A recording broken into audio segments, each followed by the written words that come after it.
अल्लाह फरमाता ना वलक़द यस्सरनल कुरान लिज़िक्र फ़हल मिन मुद्दकिर, हमने कुरान को याद करने वालों के लिए आसान कर दिया है। कोई याद करने वाला?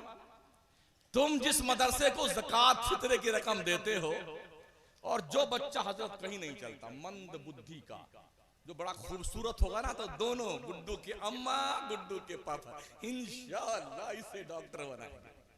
उससे थोड़ा सा कम खूबसूरत हुआ, इंशाअल्लाह इसे लॉयर बनाएंगे। उससे थोड़ा और कम खूबसूरत, इंशाअल्लाह इसे जो है इंजीनियर बनाएंगे। और एक किसी की आंख छोटी और एक बड़ी होगी, इंशाअल्लाह इसे हाफिज जी बनाएंगे। एक पैर थोड़ा लूला लग, इंशाअल्लाह इसे मौलाना बनाएंगे। जो माल कहीं नहीं चलता, किसी स्कूल ने एक्सेप्ट न किया, अलीबा की तख्ती नहीं आई, अल्फाबेट नहीं आया, हाफिज जी, हजरत कारी हाफिज नेमतुल्लाह साहब से राजी, आप यही रख लीजिए, आप यही रख लीजिए, ये माल हमारा कहीं नहीं चला। मगर ये करम और एहसान देखिए इन हुफ्फाज कुर्रा उलमा का। वो मंद बुद्धि का बच्चा जिसको आपने मदरसे के हवाले किया था ना, 4-5 साल में उसके दिल पर कुरान के 30 पारे की तहरीर ये हुफ्फाज कुर्रा और उलमा लिख के बताते हैं। इन्हें हकीर नजरों से मत देखो। चटाई पटाई पर बैठकर पढ़ने वालों को हकीर नजरों से मत देखो। अखंड भारत नहीं, दुनिया का सरमाए इफ्तिखार भी टूटी चटाई पे बैठता था, जिसे बरेली का मर्द कलंदर इमाम अहमद रजा कहा जाता है। ला कोई साइंसदान, ला कोई मैथमेटिक्स का जानकार, ला कोई बेहतरीन से बेहतरीन जो है किसी भी फन का आदमी, इमाम अहले सुन्नत ने 107 इल्मो फन पर किताबें लिख छोड़ी हैं। मियां किताबें लिख छोड़ी हैं। दुनिया का हर साइंसदान कशकोले गदाई लेके भीख मांगता है बरेली के कलंदर की चौखट पर। मैं पढ़ने वाला होना चाहिए। पढ़िए, जब लोगों ने माने अब्दुल कादिर को मदरसे के हवाले किया था तो कुतुबुल इरशाद बने, दरस्तुल इल्म हत्ता सिरतु कुतबा। जब माने मोइनुद्दीन को मदरसे के हवाले किया, अखंड भारत का बादशाह ताए रसूल बन के आए। माने मखदूम अशरफ जहांगीर सिमनानी को मदरसे के हवाले किया, ताए कुछ सल्तनत होकर के कलंदर बनकर के हिंदुस्तान में आए। माने इमाम अहमद रजा को मदरसे के हवाले किया। जब से वो पैदा हुए हैं तब से लेके अब तक दुनिया फख्र करती है और करती रहेगी कि ऐसा जीनियस आदमी किसी माँ ने अब तक नहीं पैदा किया जब से इमाम अहमद रजा पैदा हुए हैं। आप जरा अच्छे बच्चों को मदरसे में देखो तो देखो, फिर देखिए मदरसे के लोग कैसा हीरा तराशते हैं आपके बच्चे को।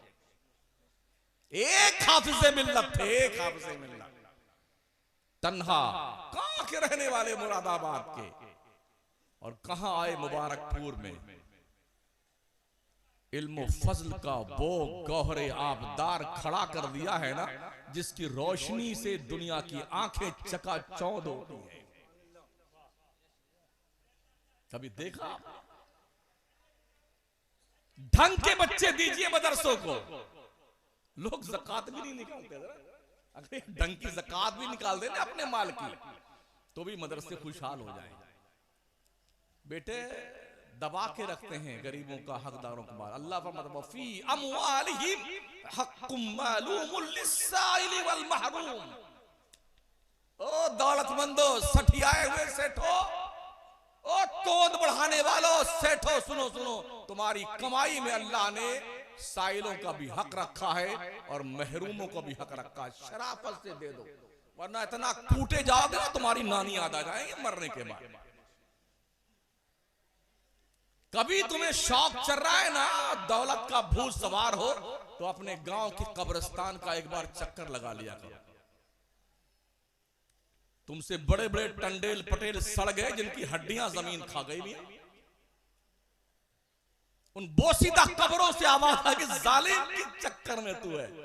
हमको भी देखना, हम भी कभी दुनिया में रहते थे, हमारी तोती बोलती थी, तितिर के दो आगे तितिर, तितिर के दो पीछे तितिर। बताओ कितने तितिर हुए। इतने लोग हमारे आगे पीछे घूमते थे, हैं? मगर सुन लो, दौलत, गाड़ी, कार, बिल्डिंग सब रह गए, बेटों ने एक पैसा नहीं दिया हमको। हमारे कफन में एक छोटी सी जेब भी नहीं। कफन में जेब होती है? अरे आप क्या होती है कफन में? जेब नहीं होती ना। हमने तो अब तक देखा यही है, कफन में जेब नहीं लगाई जाती है। शायद इसका रीजन यही है कि दुनिया जान ले कि कुछ लेके नहीं जा सकते। अब हमने यहाँ जेब लगा रखी ना, थोड़ा सही हो जा भाई, तो माशाल्लाह इसमें ये सब पैसा वैसा भी रखा है, अपना आईडी कार्ड वार्ड सब रखा, कलम भी ठूस रखा है ताकि लोग जाने हमें पढ़ा लिखा मौलाना। जेब है ना, दो साइड में। अभी कुछ लोगों ने इनाम दिए, इधर ठूस लिया हमने, है ना। लेकिन कफन में कोई जेब नहीं होती साथी। कभी जाओ, जब दौलत का भूत सवार हो ना, दौलतमंद हो और पगलाने लगो ना दौलत की बुनियाद पर, तो कब्रिस्तान का एक चक्कर लगा लेगा। अब्बा कैसे हो आप? दादा जान कैसे हो? एमपी साहब कैसे हो? एमएलए साहब कैसे हो? प्रमुख साहब कैसे हो? उनकी खामोश कब्रों से सन्नाटा वाली आवाज है, जालिम हुए नामवर बेनिशा कैसे कैसे, जमी खा गई आसमां कैसे कैसे।